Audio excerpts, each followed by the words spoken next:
Dari data hasil ungkap kasus narkotika yang ditangani oleh kepolisian, khususnya di wilayah Surakarta, pada dari tahun ke tahun maksudnya, perkara narkotika masih didominasi barang bukti berupa sabu atau yang dikenal bahasa ilmiahnya adalah metamfetamin. Efek dari sabu itu membahayakan baik fisik maupun psikis. Pertama kali sabu ditemukan itu adalah antara medio akhir tahun 1800. Jadi seorang ilmuwan Jepang itu melakukan penelitian bahwa dia bertujuan ingin menemukan suatu zat pereda rasa nyeri yang efeknya lebih maksimal daripada morfin yang sebelumnya. Itu dikembangkan lagi oleh ilmuwan dari Jerman di awal-awal tahun 1900. Metamfetamin itu digunakan pada waktu Perang Dunia Kedua. Jadi prajurit-prajurit perang dari Jerman itu memakai zat namanya Previtin atau yang dalam kandungannya itu adalah metamfetamin.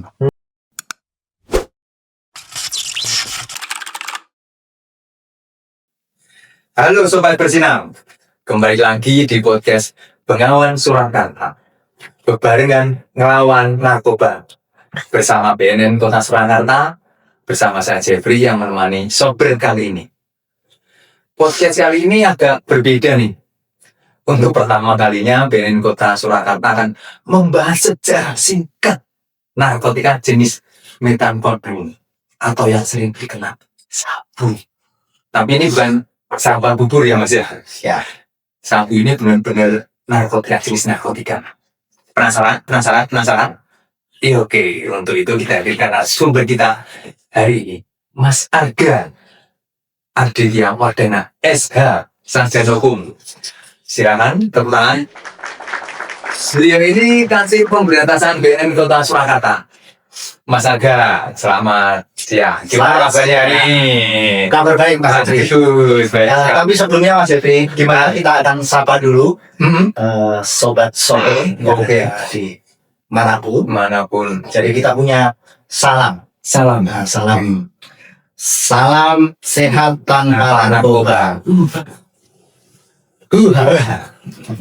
Salam sehat tanpa narkoba.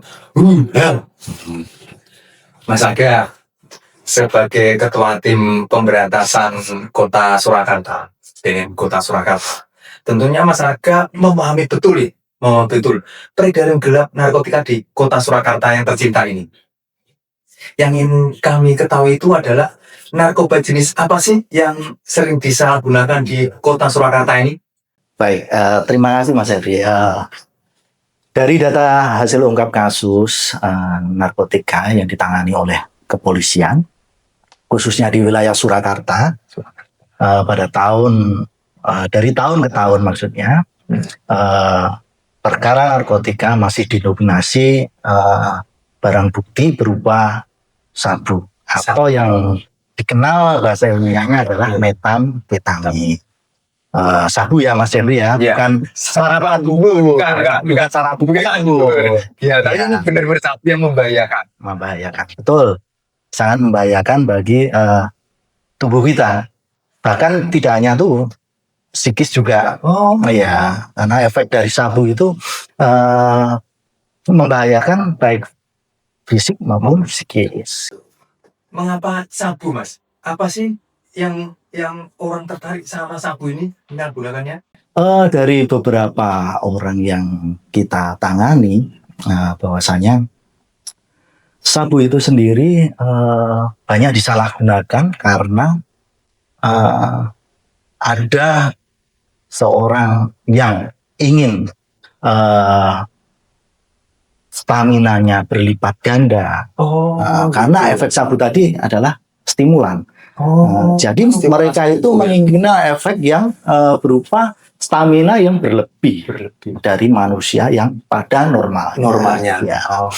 Jadi makanya sabu itu marak sekali penyalahgunaannya.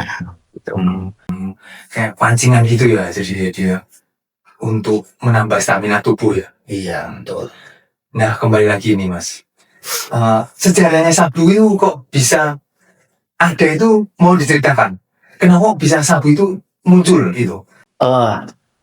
Pertama kali sabu ditemukan itu adalah antara medio tahun akhir tahun 1800. Jadi seorang ilmuwan Jepang itu melakukan penelitian bahwa dia bertujuan ingin menemukan suatu zat pereda rasa nyeri yang efeknya lebih maksimal daripada morfin yang sebelumnya telah ditemukan. Jadi setelah ditemukannya akhir tahun 1800, itu dikembangkan lagi oleh ilmuwan dari Jerman di awal-awal tahun 1900. Nah, setelah disempurnakan oleh ilmuwan dari Jerman tersebut, diedarkan karena sifat sabu itu stimulan. Jadi kalau di beberapa literasi menyebutkan bahwa metamfetamin itu digunakan pada waktu Perang Dunia Kedua.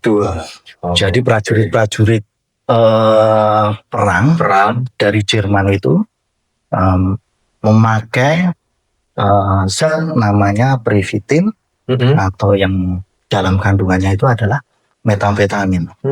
Nah, zat ini yang memacu fisik seorang prajurit untuk menjadi lebih kuat lagi. Jadi kalau orang normal itu sehari itu akan butuh waktu untuk beristirahat. Tetapi kalau mengkonsumsi sabu atau metamfetamin, dia akan lebih staminanya lebih kuat. Oh gitu ya. Staminanya lebih kuat. Jadi kalau dalam ilmu perang yang Sun Tzu itu adalah kecepatan merupakan kunci dari kemenangan. Nah, salah satu yang dipedomani mungkin dari prajurit Jerman itu seperti itu. Jadi seorang yang harusnya itu istirahat dipacu oleh zat itu namanya metamfetamin itu, sehingga dia tidak istirahat, mudah, dan kecepatannya berlipat ganda. Itu akan memacu kemenangan juga.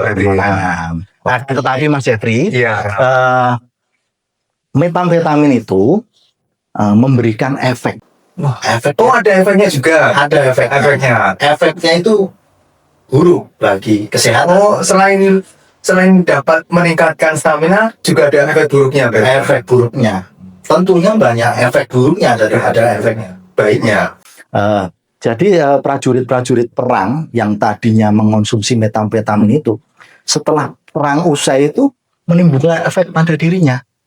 Jadi prajurit perang itu banyak yang mengalami kecemasan setelah perang usai itu, mengalami kecemasan, mengalami paranoid, kemudian ada kerusakan pada tubuhnya, terutama pada komplikasi pada paru-paru, bahkan ke ginjal. Nah, jadi efek-efek metamfetamin itu sangat berbahaya.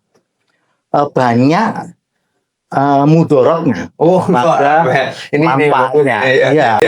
Banyak mudorotnya. Selain untuk kesehatan, juga dilarang agama.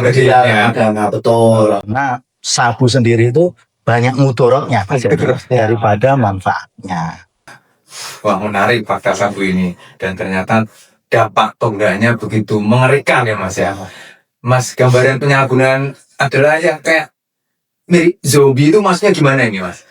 Zombie daripada pejuang hebat, kan tadi kita makan jadi waktu perang jadi hebat ini, tapi ternyata akhirnya akan menjadi zombie, manja hidup. Itu gimana maksudnya gimana? Betul. Jadi zombie itu adalah seorang makhluk yang kalau digambarkan di dalam Film-film Hollywood itu ya. Hollywood itu zombie adalah makhluk yang tidak terkontrol, Tidak terkontrol. tidak terkontrol, kemudian brutal, gitu ya, kan. benar. Nah itu efek dari metamfetamin sendiri kalau dikonsumsi secara terus menerus, dia akan fungsi kontrol tubuhnya itu akan tidak terkendali, tidak terkendali. Jadi ya mirip-mirip zombie. Oh, daripada pejuang hebat tadi ya. Ya betul. Jadi seorang prajurit kalau mengonsumsi menyalahgunakan sabu ya akan pada akhirnya akan menjadi seperti zombie tadi. Oh, yang paling parah zombie. Betul. Jadi teman makan teman juga bisa itu, bahaya juga. Bahaya. Benar efeknya bahaya itu. Sudah paling benar buat jauhi narkoba ini. Kalau nggak ada untungnya gitu berarti Mas ya. Oke, sangat menarik pembahasan kita hari ini. Tapi yang saya ingin tahu gimana sih kita cara menghindari sabu ini? Soalnya kan ini banyak sekali nih. Kita di masyarakat Surakarta terutama ini kan banyak sekali cara-cara para bandar menghindarkannya. Ini gimana ini? Nah, menghindarinya. Cara untuk menghindari penyalahgunaan daripada sabu atau metamfetamin ini, jadi kita lihat dulu secara efeknya bahwa efek dari metamfetamin itu sangat berbahaya. Oke. Nah, jadi tidak hanya psikis aja, melainkan juga akan merusak organ tubuh kalau digunakan secara terus-menerus. Dan juga akan merusak sistem saraf otak juga. Jadi narkoba, terutama jenis sabu ini harus kita jauh ya, karena tidak akan menimbulkan manfaat apapun. Tidak akan jadi pejuang hebat lagi ya Mas ya. Betul. Nah, kita bisa jadi seorang yang hebat dengan cara salah satunya menjauhi narkoba. Sabu. Sangat menarik pembahasan kita hari ini. Tapi sayang sekali Mas, kita akhiri karena waktu yang. Tapi sebelumnya closing statement dari Mas Arga sebagai Kadin Pemberantasan BNK Surakarta ini. Jadi sobat bersinar yang ada di manapun, jauhi narkoba, kita akan tetap bisa berprestasi tanpa narkoba. Salam sehat tanpa narkoba. War on drugs for humanity. Iya, super sekali. Terima kasih serinya hari ini ya Mas Arga. Terima kasih. Terima kasih semua menonton, ikuti terus podcast Bengawan Surakarta ya. Bengawan Bebarengan ngelawan narkoba ya. Tinggalkan, jangan lupa tinggalkan komen-komen ya. Cerita selanjutnya nantikan. Oke, sampai jumpa. Salam sehat tanpa narkoba.